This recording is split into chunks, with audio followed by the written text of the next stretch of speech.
Hello students, our today's topic is measures of dispersion. Previous class में हमने calculation of mod in continuous series करा था, तो अब वो हमारा टॉपिक कंप्लीट है. उसमें अगर आपको क्वेश्चंस आएंगे तो वैसे ही मीन की तरह और आ सकते हैं, जैसे कि मिड वैल्यू सीरीज को पहले कॉन्टिन्यू बनाओ, उसके बाद आप मॉड कैलकुलेट करो, या इंक्लूसिव सीरीज को एक्सक्लूसिव सीरीज बना के मॉड कैलकुलेट करना है, या फिर आपको लेस देन मोर देन वाला आ सकता है. तो वो सेम ही चलेगा जैसे हमारे मीन में था, बस ये कि उसमें आपको मॉड का फॉर्मूला लगाना होगा, सीरीज आपकी वैसे ही चलेंगी. तो अब हम डिस्कस करेंगे अपना आज का topic measures of dispersion. What is dispersion? Dispersion is the measure of the variations of the items, कि जितने भी हमारे नंबर ऑफ आइटम्स होती हैं या सीरीज होती है उसमें कितनी वेरिएशंस है, उन वेरिएशंस का मेजरमेंट करने के लिए हम जो है डिस्पर्जन का यूज करते हैं. उसे हम कहते हैं डिस्पर्स करना, मतलब वेरिएशंस को कैलकुलेट करना, मेजर्स करना, उसे हम डिस्पर्जन कहते हैं. तो जो डिस्पर्जन है वो हमारे पास जो है डिग्रीज बताती है, न्यूमेरिकल डाटास की एवरेजेस बताती है, वेरिएशंस बताती है. तो जो डिस्पर्जन है वो 2 टाइप्स के हैं हमारे पास. ठीक है, पहले ऑब्जेक्टिव्स कर लेते हैं कि ऑब्जेक्टिव्स क्या है. To know the variation of different values of the items from the average value of a series. To know about the composition of the series, कि पहले हमें वेरिएशंस जानना, डिफरेंट डिफरेंट वैल्यूज में कितनी कितनी वेरिएशंस हैं.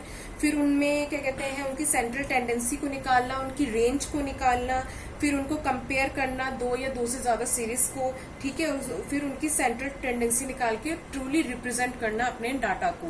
ये होता है हमारा डिस्पर्जन. तो डिस्पर्जन मैंने कहा हमारे पास 2 टाइप्स के होते हैं. तो 2 टाइप्स में हमारे पास पहला आता है absolute and second is relative. Absolute major and relative major, in 2 measures की टेक्निक से जो है हम डिस्पर्जन को कैलकुलेट करते हैं. First is absolute major. Absolute से ही पता चलता है जहाँ पे एब्सोल्यूट मेजरमेंट होती है. When dispersion of the series is expressed in terms of the original unit of the series, it is called absolute measure of dispersion. Absolute correct तो आपकी वैल्यू होनी चाहिए. ठीक है, उसके साथ एब्सोल्यूट यूनिट, ओरिजिनल यूनिट्स होनी चाहिए. जो चीज सेंटीमीटर्स में हो सेंटीमीटर्स में हो, केजी वाली केजी में हो, किलोमीटर वाली किलोमीटर में हो, मतलब हर एक की ओरिजिनल यूनिट जो है उसके साथ लगी हुई होनी चाहिए. रुपीस के साथ रुपीस होना चाहिए. ये नहीं है कि हमने सिर्फ क्वेश्चन को सॉल्व कर दिया, उसके साथ हमने कोई भी यूनिट नहीं लगाई है. लैख टन्स में है, 1000 टन्स में है, तो ये सारी जो है मेजरमेंट्स जो है वो आपकी एब्सोल्यूट होनी चाहिए. वो होता है हमारा एब्सोल्यूट मेजर. उसके बाद आता है हमारा relative major. Relative major of dispersion expresses the variability of data in terms of some relative value or percentage. Relative measure of dispersion is also called coefficient of dispersion भी बोलते हैं. कि जो relative measure of dispersion है उसे express करते हैं हम वेरिएबिलिटी के थ्रू, कि हमारे आइटम्स के अंदर कितनी वेरिएबिलिटी है, कितने चेंजेस हैं. तो उनको हम दिखाते हैं अपने परसेंटेजेस के थ्रू दिखाते हैं रिलेटिव वैल्यूज को. जो है जो जितनी भी वेरिएशंस उनमें आएंगी कि 2 सीरीज के अंदर कितनी वेरिएशंस है, तो हम शो कर देंगे परसेंटेज के थ्रू कितने % ऑफ वेरिएशन जो है हमारा जो है डाटा वो शो कर रहा है. ठीक है, तो इसलिए हम रिलेटिव मेजर को जो है कोएफिशिएंट ऑफ डिस्पर्जन भी कहते हैं. तो अभी मैं आपको बताती हूँ कि मेथड्स ऑफ मेजर डिस्पर्जन, जो मेथड्स हम यूज करते हैं डिस्पर्जन को कैलकुलेट करने के लिए, वो कौन कौन से हैं. वो आते हैं हमारे इन्हीं 2 टाइप्स में है, एब्सोल्यूट मेजर्स में और रिलेटिव मेजर्स में. तो एब्सोल्यूट मेजर में जो सबसे पहली चीज होती है वो हम निकालते हैं range, then quartile deviation, then mean deviation, standard deviation and the last is Lorenz curve. ठीक है, तो सबसे पहले हम इसमें रेंज पढ़ेंगे. तो ये तो एब्सोल्यूट मेजर्स होगी जिनमें हम ये 5 चीजें पढ़ेंगे.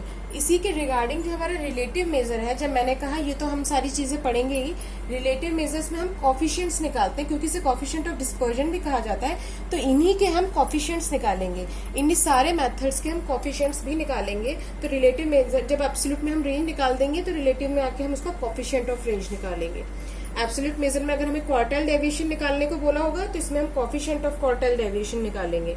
अगर हमें उसमें मीन डेविएशन निकालने को बोला होगा तो हमें रिलेटिव मेजर में आके कोएफिशिएंट ऑफ मीन डेविएशन निकालना है.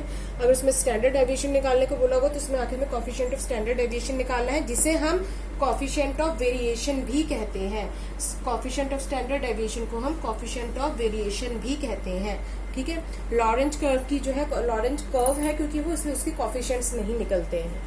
तो हमारे 4 मेथड्स के एब्सोल्यूट मेजर्स के जो है रिलेटिव मेजर्स में आके कोएफिशिएंट्स भी निकलते हैं. अब उनके फॉर्मूले क्या क्या हैं, हमें कैसे कैसे ये वेरिएशंस पता करनी है, वो अभी मैं आपको करवाती हूँ. तो सबसे पहले जो आज हम डिस्कस करेंगे वो रेंज करेंगे और कोएफिशिएंट ऑफ रेंज हम आज जो है आज के टॉपिक में डिस्कस करेंगे.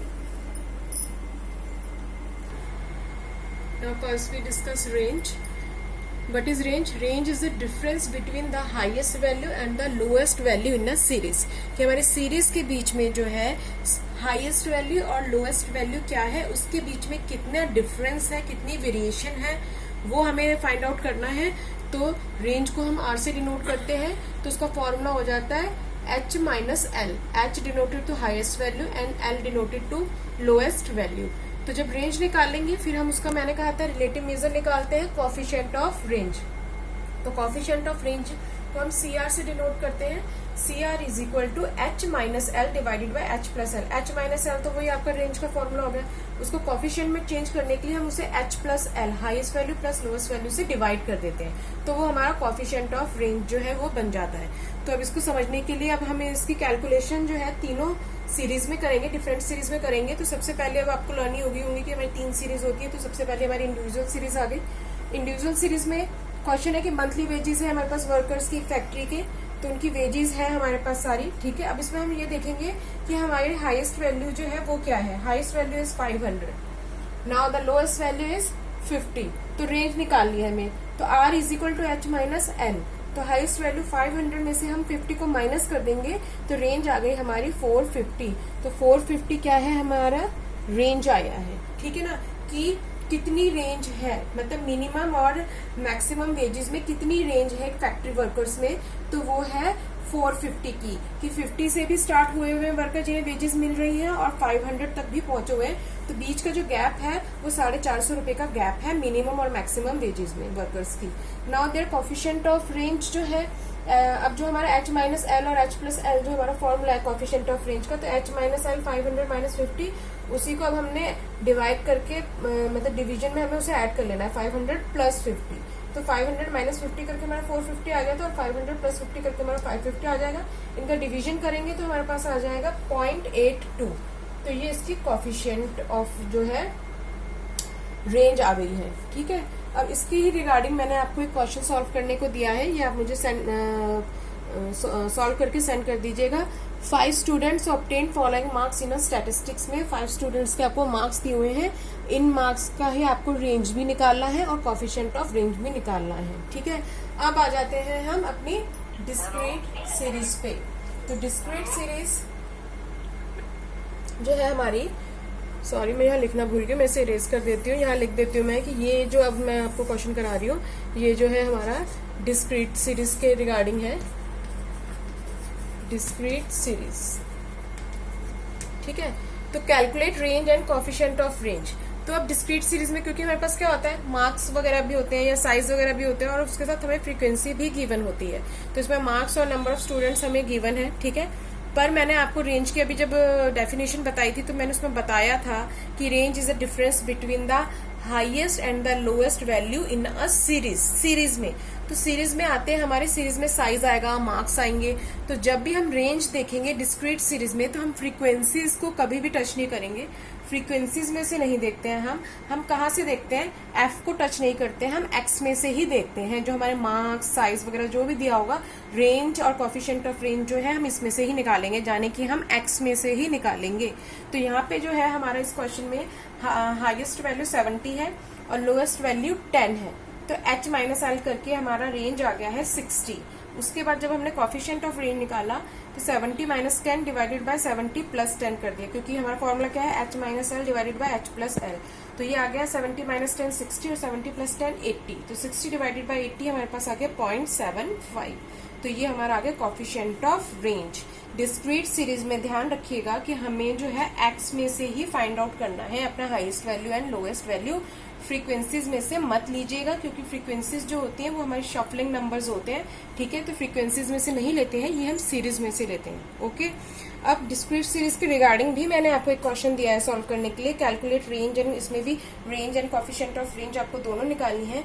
आपको साइज दिया हुआ है और आपको फ्रीक्वेंसी, ये एफ है, फ्रीक्वेंसी दी हुई है. इसमें से अब आपको खुद सॉल्व करके निकालना है कि आपका रेंज और कोफिशिएंट ऑफ रेंज जो है इस क्वेश्चन में क्या आएगा. तो मैंने आपको इंडिविजुअल सीरीज का एक क्वेश्चन दे दिया है और एक डिस्क्रीट सीरीज का क्वेश्चन दे दिया है.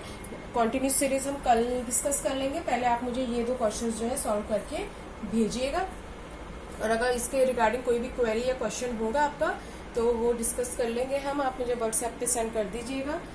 Now thank you, have a nice day.